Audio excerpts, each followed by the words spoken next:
Good afternoon, everybody. So right now I'm going to continue with reading one chapter a day. And yesterday I read chapter 9, and I'm now going to read chapter 10 of the edition of the Circle of Atonement. Before I start, I'm going to say the Healer's Prayer.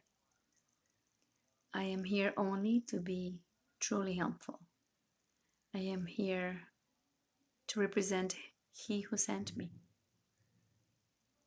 I do not have to worry about what to say or what to do, because He who sent me will direct me.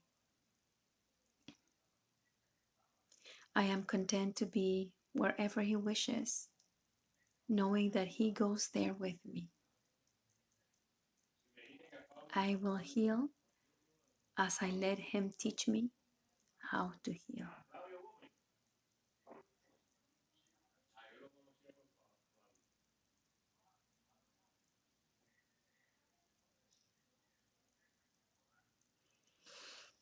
So, chapter 10, the religion of the ego. And this chapter has 5 sections. Section 1, waking to the eternal. Section 2, the will to remember God. Section 3, the God of sickness. Section 4, no other laws but God's. And Section 5, the denial of God. So here we go, chapter 10. Section 1, waking to the eternal. 1. Nothing beyond yourself can make you fearful or loving, because nothing is beyond you. Time and eternity are both in your mind and will conflict until you perceive time solely as a means to regain eternity. You cannot do this as long as you believe that anything that happens to you is caused by factors outside yourself. You must learn that time is solely at your disposal and that nothing in the world can take this responsibility from you. You can violate God's laws in your imagination, but you cannot escape from them. They were established for your protection and are as inviolate as your safety. 2. God created nothing beside you, and nothing beside you exists, for you are part of Him. What except Him can exist? Good morning, Glendita. I am reading chapter 10. I am not translating. Nothing beyond Him can happen, because nothing except Him is real. Your creations add to Him as you do. Love you. But nothing is added that is different, because everything has always been. What can upset you except the ephemeral? And how can the ephemeral be real if you are God's only creation and He created you eternal? 3. Good morning, my blessed sister. The miracle worker, I love you. 3. Your holy will establishes everything that happens to you. Every response you make to everything you perceive is up to you, because your will determines your perception of it. God does not change His mind about you, for He is not uncertain of Himself, and what He knows can be known, because He does not know only for Himself. He created you for Himself, but He gave you the power to create for yourself, so you would be like Him. That is why your will is holy. Thank you. Thank you too. 4. Can anything exceed the love of God? Can anything then exceed your will? Nothing can reach you from beyond it, because being in God, you encompass everything. Believe this and you will realize how much is up to you. When anything threatens your peace of mind, ask yourself, has God changed His mind about me? When anything threatens your peace of mind, ask yourself, has God changed His mind about me? Then accept His decision, for it is indeed changeless. and refuse to change your mind about yourself, God will never decide against you, or he would be deciding against himself. 5. The reason you do not know your creations is simply that you would decide against them as long as your mind is split, and to attack what you have created is impossible. But remember that it is as impossible for God. The law of creation is that you love your creations as yourself because they are part of you. Everything that was created is therefore perfectly safe because the laws of God protect it by his love. Any part of your mind that does not know this has banished itself from knowledge because it has not met its conditions. 6. Who could have done this but you? Recognize this gladly, for in this recognition lies a realization that your banishment is not of God and therefore does not exist. You are at home in God, dreaming of exile, but perfectly capable of awakening to reality. Is it your will to do so? You know from your own experience that what you see in dreams you think is real as long as you are asleep. But the instant you waken, you know that everything that seemed to happen did not happen at all.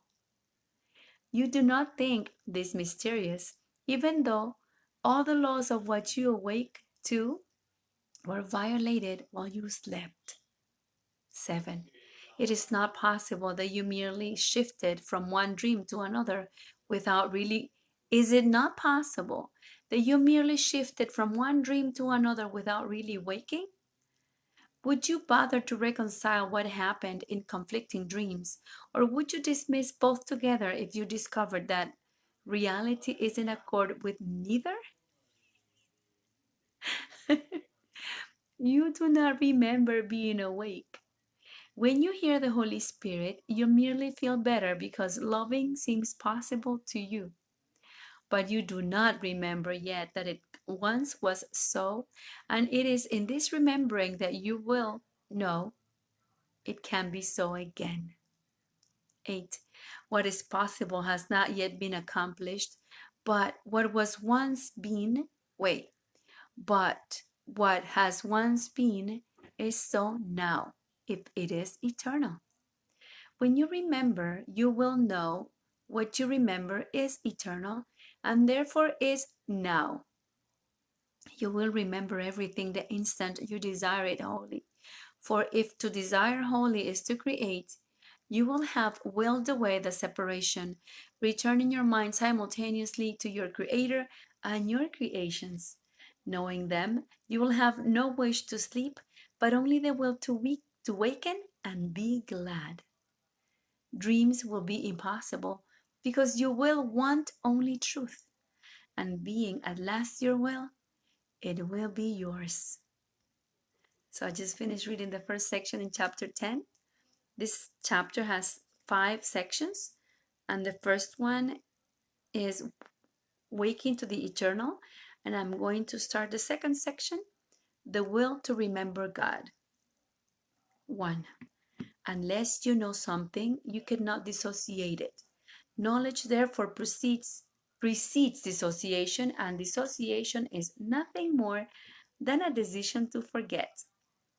What has been forgotten then appears to be fearful, but only because the dissociation was an attack on truth. You are fearful only because you have forgotten, and you have replaced your knowledge with an awareness of dreams because you are afraid of your dissociation, not of what you have dissociated. Even in this world's therapy, when dissociated material is accepted, it ceases to be fearful, for the laws of mind always hold. 2. But to give up the dissociation of reality brings more than merely lack of fear. In this decision lie joy and peace and the glory of creation. Offer the Holy Spirit only your will to remember, for he retains the knowledge of God and of you for you, waiting for your acceptance. Give up gladly everything that would stand in the way of your remembering, for God is in your memory, and his voice will tell you that you are part of Him when you are willing to remember Him and know your own reality again.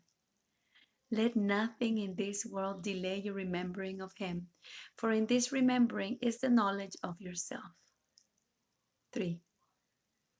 To remember is merely to restore your mind what is already there. You did not make what you remember. You merely accept again what has been rejected. The ability to accept truth in this world is the perceptual counterpart of creating in the kingdom. God will do His part if you will do yours, and His return in exchange for yours is the exchange of knowledge for perception. Nothing is beyond His will for you, but signify your will to remember Him, and behold, He will give you everything but for your asking. For you are a ray of light in God's mind, protected and sustained by His being. You are one with Him because you are part of Him. Whenever you attack, you are denying yourself. You are specifically teaching yourself that you are not what you are. Your denial of reality precludes acceptance of God's gift because you have accepted something else in its place. If you understand that the misuse of defenses always constitute an attack on truth, and truth is God, you will realize why this is always fearful. If you further recognize that you are part of God, you will also understand why it is that you always attack yourself first. 5. All attack is self-attack. It cannot be anything else. Arising from your own decision not to be what you are, it is an attack on your identification. Attack is thus the way in which your identification is lost, because when you attack, you must have forgotten what you are. Your reality cannot attack, and if your reality is God's, when you attack, you are not remembering Him. This is not because He is gone, but because you are actively willing not to remember Him. 6. If you realize the complete havoc this makes of your peace of mind, you could not make such an insane decision. You make it only because you still believe that it can get you something you want. It follows then that you want something other than peace of mind, and you have not considered what it must be. Yet the logical outcome of your decision is perfectly clear if you will look at it. By deciding against your reality, you have made yourself vigilant against God and His kingdom. And it is this vigilance that makes you afraid to remember Him. We just finished section 2. So we are reading chapter 10, The Religion of the Ego. And I just read 2 sections. The first section, Waking to the Eternal, that had a prayer. And the second section, The Will to Remember God. And I'm going to start reading The God of Sickness. Third section, The God of Sickness. 1. You have not attacked God and you do love Him. Can you change your reality? No one can will to destroy himself. When you think you are attacking yourself, is a sure sign that you hate what you think you are. And this and only this can be attacked by you. What you think you are can be hateful, and what this strange image makes you do can be very destructive. The destruction is no more real than the image, but those who make idols do worship them. The idols are nothing, but their worshippers are the sons of God in sickness. 2. God would have them released from their sickness and return to His mind. He will not limit your power to help them because He has given it to you. Do not be afraid of it because it is your salvation. What comforter can there be for the sick children of God except his power through you? Remember that it does not matter where in the sonship he is accepted. He is always accepted for all. And when your mind receives him, the remembrance of him awakens throughout the sonship. 3. Heal your brothers simply by accepting God for them. Your minds are not separate, and God has only one channel for healing because he has one son. His remaining communication link with all his children joins them together and them to him. To be aware of this is to heal them, because it is the awareness that no one is separate and so no one is sick. How can part of God be sick? To believe that a son of God can be sick is to believe that part of God can suffer. 4. Love cannot suffer because it cannot attack. The remembrance of love, therefore, brings invulnerability with it. Do not side with sickness in the presence of a son of God, even if he believes in it, for your acceptance of God in him acknowledges the love of God which he has forgotten. Your recognition of him as part of God teaches him the truth about himself, which he is denying. Would you strengthen his denial of God and thus lose sight of yourself? Or would you remind him of his wholeness and remember your Creator with him? 5. To believe a son of God is sick is to worship the same idol as he does. God created love, not idolatry. All forms of idolatry are caricatures of creation taught by sick minds who are too divided to know that creation shares power and never usurps it. Sickness is idolatry because it is the belief that power can be taken from you. But this is impossible because you are part of God who is all power. I'm sorry about all the noise. A sick God must be an idol, made in the image of what its maker thinks he is. And that is exactly what the ego does perceive in the sons of God. A sick God, self-created, self-sufficient, very vicious, and very vulnerable. Listen to how the ego sees us. A sick God, self-created, self-sufficient, very vicious, and very vulnerable. 6.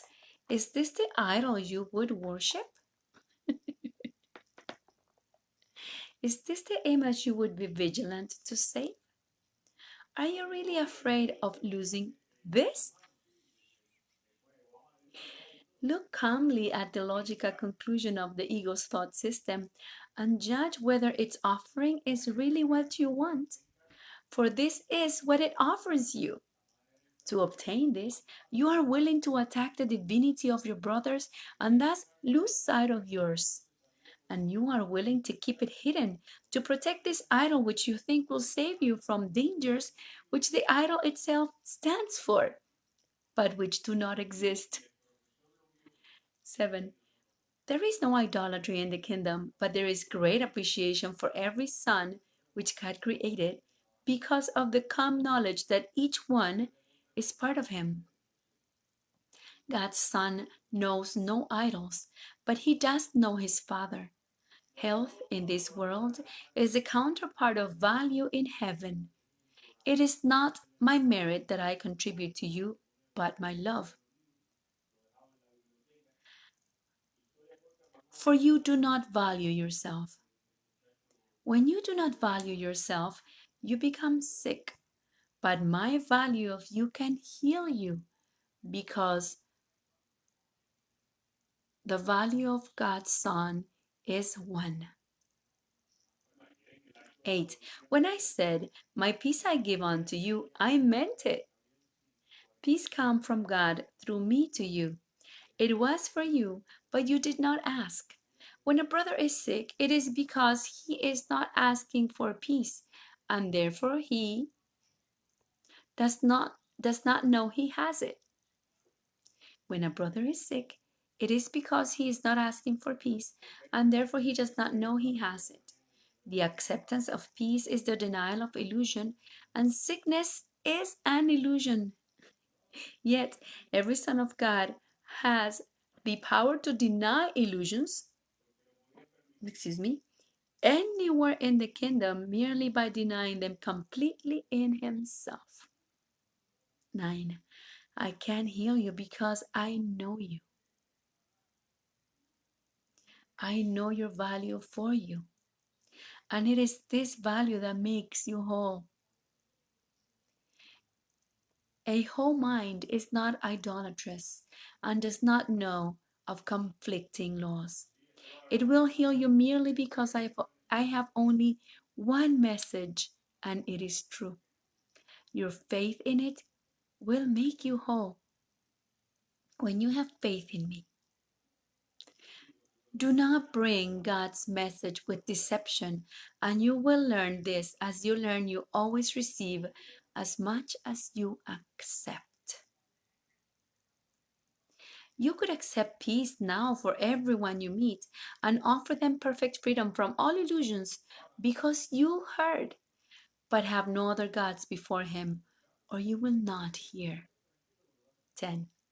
God is not jealous of the gods you make, but you are. You could save them and serve them because you believe that they made you.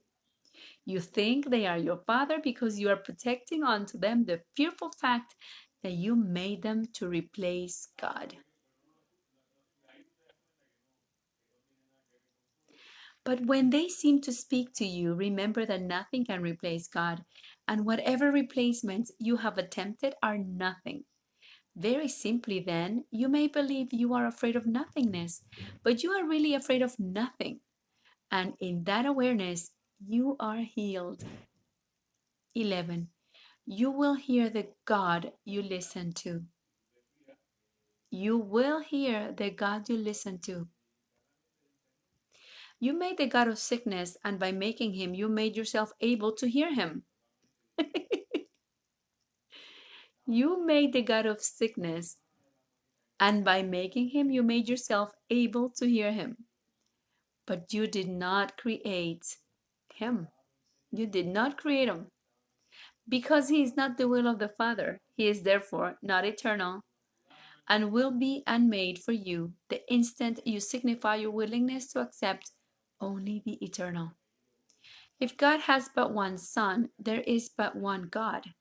You share reality with him because reality is not divided. To accept other gods before him is to place other images before yourself. You do not realize how much you listen to your gods and how vigilant you are on their behalf, but they exist only because you honor them. 12. Place honor where it is due, and peace will be yours. It is your inheritance from your real father. You cannot make your father, and the father you made did not make you. Honor is not due to illusions, for to honor them is to honor nothing. But fear is not due them either, for nothing cannot be feared. Fearful. You have chosen to fear love because of its perfect harmlessness, and because of this fear, you have been willing to give up your own perfect helpfulness and your own perfect help. Only at the altar of God will you find peace, and this altar is in you, because God put it there. His voice still calls you to return, and he will be heard when you place no other gods before him. 13. You can give up the God of sickness for your brothers. In fact, you would have to do so if you give him up for yourself. For it is you. For if you see him anywhere, you are accepting him. And if you accept him, you will bow down and worship him because he was made as God's replacement. He is the belief that there is something else.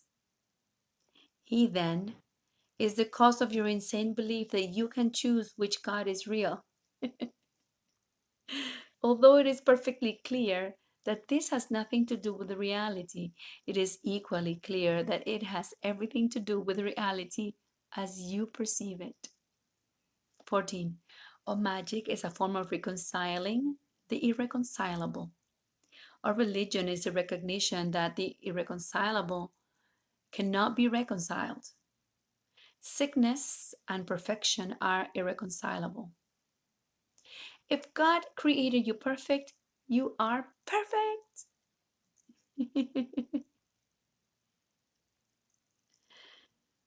If you believe you can be sick, you have placed other gods before him. God is not at war with the God of sickness which you made, but you are. He is against God, and you are afraid of him because he cannot be reconciled with God's will. If you attack him, you will make him real to you.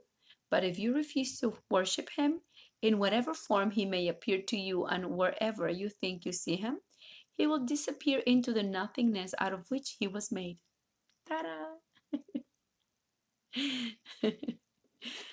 Thank you, Jesus. He's so funny and he makes everything so simple.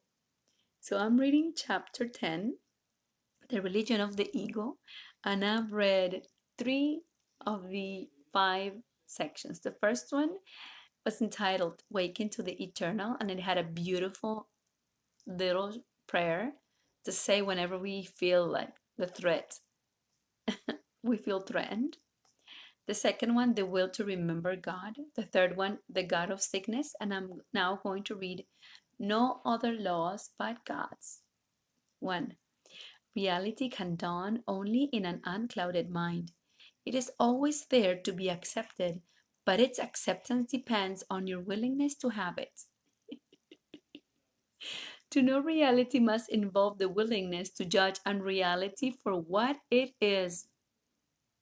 This is the right use of selective perception.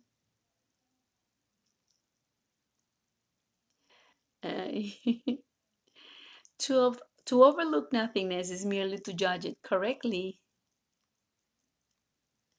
and because your ability to evaluate it truly, wait, and because of your ability to evaluate it truly, to let it go. Knowledge cannot dawn on a mind full of illusions because truth and illusions are irreconcilable. Truth is whole and cannot be known by part of a mind. 2. The sonship cannot be perceived as partly sick because to perceive it that way is not to perceive it at all. If the sonship is one, it is one in all respects.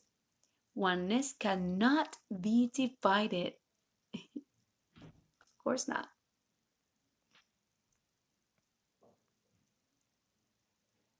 If you perceive other gods, your mind is split.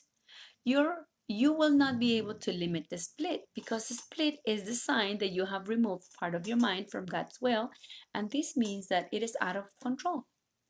To be out of control is to be out of reason, and the mind does become unreasonable without reason. This is merely a matter of definition. By defining the mind wrongly, you perceive it as functioning wrongly. 3. God's laws will keep your mind at peace because peace is His will, and His laws are established to uphold it. His are the laws of freedom, but yours are the laws of bondage. Since freedom and bondage are irreconcilable, their laws cannot be understood together. The laws of God work only for your good, and there are no other laws beside His. Everything else is merely lawless and therefore chaotic. But God Himself has protected everything He created by His laws. Therefore, everything which is not under them does not exist. For laws of chaos are meaningless by definition. Creation is perfectly lawful, and the chaotic is without meaning because it is without God. You have given your peace to the gods you have made, but they are not there to take it from you, and you are not able to give it to them. You are not free to give up freedom, but only to deny it. You cannot do what God did not intend, because what He did not intend does not happen.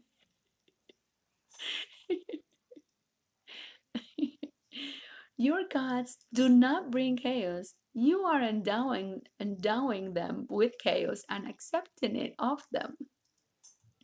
Here, I give you chaos. Now give it to me. This is so funny. 5. All this has never been. Nothing but the laws of God has ever operated, and nothing except His will ever be. You were created through His laws and by His will, and the manner of your creation established you as creative. What you have made is so unworthy of you that you can hardly want it if you are willing to see it as it is. You will see nothing at all, and your vision will automatically look beyond it to what is in you and all around you.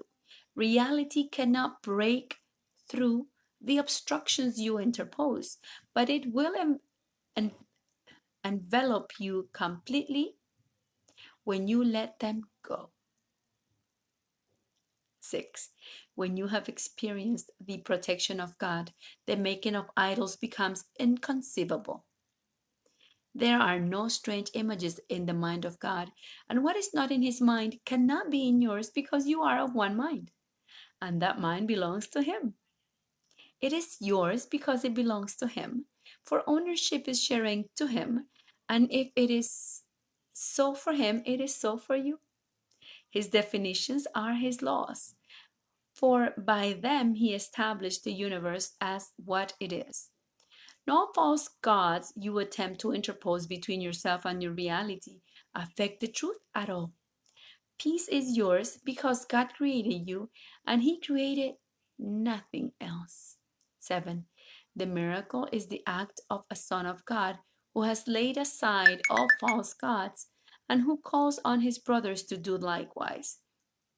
It is an act of faith because it is a recognition that his brother can do it. It is a call to the Holy Spirit in his mind, a call to him which is strengthened by this joining. Because the miracle worker has heard him, he strengthens his voice in a sick brother by weakening his belief in sickness, which he does not share. The power of one mind can shine into another because all the lamps of God were lit with the same spark. I'm going to reread that. The power of one mind can shine into another because all the lamps of God were lit with the same spark. It is everywhere and it is eternal. 8. In many, only the spark remains, for the great rays are obscured. But God has kept the spark alive, so the rays can never be completely forgotten. If you but see the little spark, you will learn of the greater light, for the rays are there unseen. Perceiving the spark will heal, but knowing the light will create. Yet, in the returning, the light must be acknowledged first, for the separation was a descent from magnitude to littleness. But the spark is still as pure as the great light because it is the remaining call of creation. Put all your faith in it, and God Himself will answer you. Okay, so we've read 4 of the 5 sections. So I'm reading chapter 10. It's been beautiful to read it. I honestly encourage everybody who has a Course in Miracles to read it. Read the text, do the lessons. Read the text because Jesus talks to you and He makes you laugh at the insanity and the absurdness of this whole system that we make so real. Please read the text, my brothers and sisters. So I'm reading chapter 10, The Religion of the Ego. And this chapter has 5 sections. I've read 4. The first one, Waking to the Eternal. The second one, The Will to Remember God. The third one, The God of Sickness. The fourth one, No Other Laws But God's. The fifth one, The Denial of God. I'm going to start reading The Denial of God, which is absurd. What we're doing. 1. The rituals of the God of Sickness are strange and very demanding. Joy is never permitted, for depression is the sign of allegiance to Him. Depression means that you have forsworn God. Men are afraid of blasphemy, but they do not know what it means. They do not realize that to deny God is to deny their own identity, and in this sense, the wages of sin is death.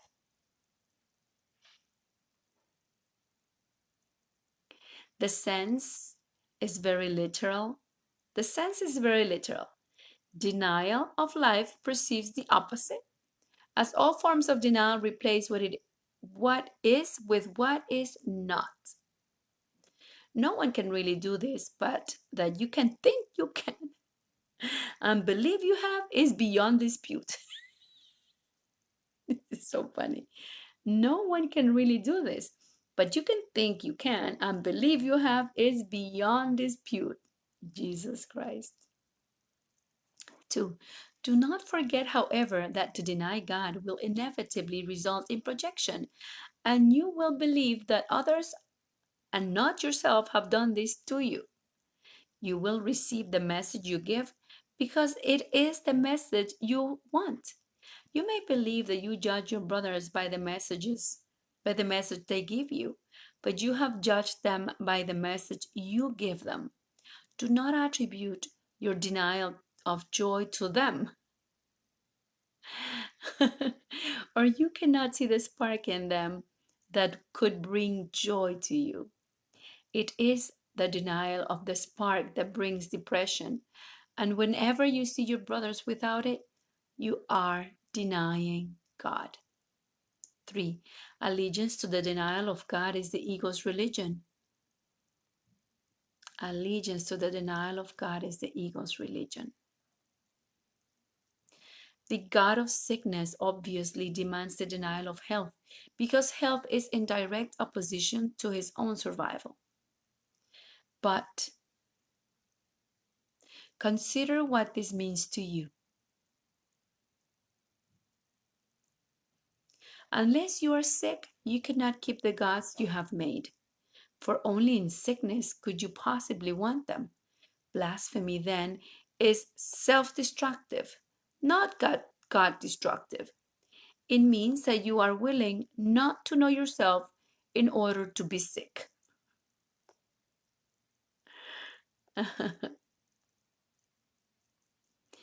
This is the offering which your God demands, because having made him out of your insanity, he is an insane idea.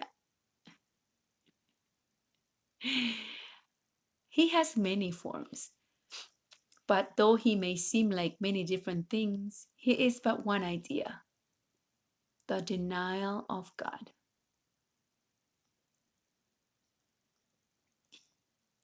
For sickness and death entered the mind of God's Son against his will.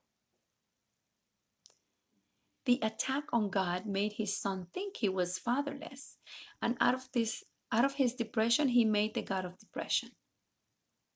This was his alternative to joy, because he would not accept the fact that, although he was a creator, he had been created.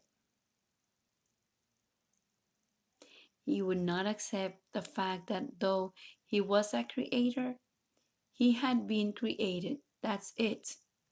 Yet the Son is helpless without the Father, who alone is his help. We said before that of yourself you can do nothing, but you are not of yourself. If you were, what you have made would be true, and you could never escape. 5. It is because you did not make yourself that you need be troubled by nothing. Your gods are nothing because your Father did not create them. You cannot make creators who are unlike to you cannot make creators who are unlike your creator any more than he could have created a son who was unlike him. If creation is sharing, it cannot create what is unlike itself. It can share only what it is. Depression is isolation, and so it could not have been created. 6. Son of God, you have not sinned, but you have been much mistaken. Son of God, you have not sinned, but you have been much mistaken. For this can be corrected, and God will help you, knowing that you could not sin against him. You denied him because you loved him, knowing that if you recognized your love for him, you could not deny him. Your denial therefore means that you love him and that you know he loves you. Remember that what you deny, you must have known. And if you could accept denial, you can accept its undoing. 7. Your Father has not denied you. He does not retaliate, but he does call you to return. When you think he has not answered your call, you have not answered his. He calls to you from every part of the sonship because of his love for his son. If you hear his message, he has answered you, and you will learn that you are of him if you hear aright. The love of God is in everything he created, for his son is everywhere. Look with peace upon your brothers, and God will come rushing into your heart in gratitude for your gift to him. 8. Do not look to the God of sickness for healing, but only to the God of love, for healing is the acknowledgement of him. When you acknowledge him, you will know that he has never ceased to acknowledge you, and that in his acknowledgement of you lies your being. You are not sick, and you cannot die. But you can confuse yourself with things that do. Remember, though, that to do this is blasphemy, for it means that you are looking without love on God and his creation from which he cannot be separated. Hi, Santa Cristina, how are you? Only the eternal can be loved, for love does not die. What is of God is his forever, and you are of God. What is of God is his forever, and you are of God. Would he allow himself to suffer? And would he offer his son anything that is not acceptable to him? 9. If you will accept yourself as God created you, you will be incapable of suffering. But to do this, you must acknowledge him as your creator. This is not because you will be punished otherwise. It is merely because your acknowledgement of your Father is the acknowledgement of yourself as you are. Your Father created you wholly without sin, wholly without pain, and wholly without suffering of any kind. If you deny him, you bring sin, pain, and suffering into your own mind because of the power he gave it. Your mind is capable of creating worlds, but it can also deny what it creates because it is free. 10. You do not realize how much you have denied yourself and how much God, in his love, would not have it so. Yet he would not interfere with you because he would not know his son if he were not free.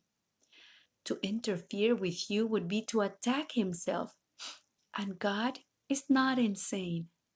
When you denied him, you were insane. Would you have him share your insanity? God will never cease to love his Son, and his Son will never cease to love him. That was the condition of his Son's creation, fixed forever in the mind of God. To know that is sanity. To deny it is insanity. God gave himself to you in your creation, and his gifts are eternal. Would you deny yourself to him? 11. Out of your gifts to him, the kingdom will be restored to his Son. His Son removed himself from his gifts by refusing to accept what had been created for him and what he himself had created in the name of his Father. Heaven waits for his return, for it was created as the dwelling place of God's Son. You are not at home anywhere else or in any other condition. Do not deny yourself the joy which was created for you for the for the misery you have made for yourself. God has given you the means for undoing what you have made. Listen, and you will learn what you are. 12. If God knows his children as wholly sinless, it is blasphemous to perceive them as guilty. If God knows his children as wholly without pain, it is blasphemous to perceive suffering anywhere. If God knows his children to be wholly joyous, it is blasphemous to feel depressed. All these illusions and the many other forms which blasphemy may take are refusals to accept creation as it is. If God created his Son perfect, that is how you must learn to see him, to learn his reality. And as part of the sonship, that is how you must see yourself, to learn yours. 13. Do not perceive anything God did not create, or you are denying him. His is the only fatherhood, and it is yours only because he has given it to you. Your gifts to yourself are meaningless, but your gifts to your creations are like his, because they are given in his name. That is why your creations are as real as his. But the real Father must be acknowledged if the real Son is to be recognized. You believe that the sick things which you have made are your real creations, because you believe that the sick images you perceive are the sons of God. 14.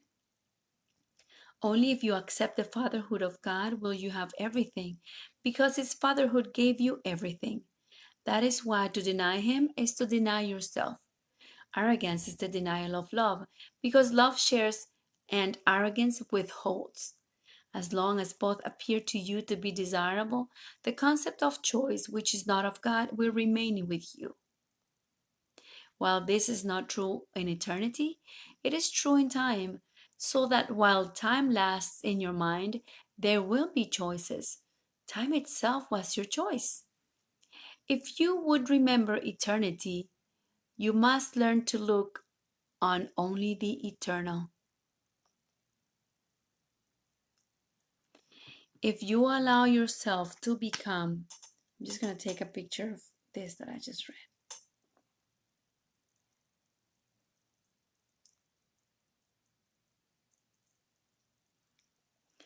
If you allow yourself to become preoccupied with the temporal, you are living in time. As always, your choice is determined by what you value. Time and eternity cannot both be real,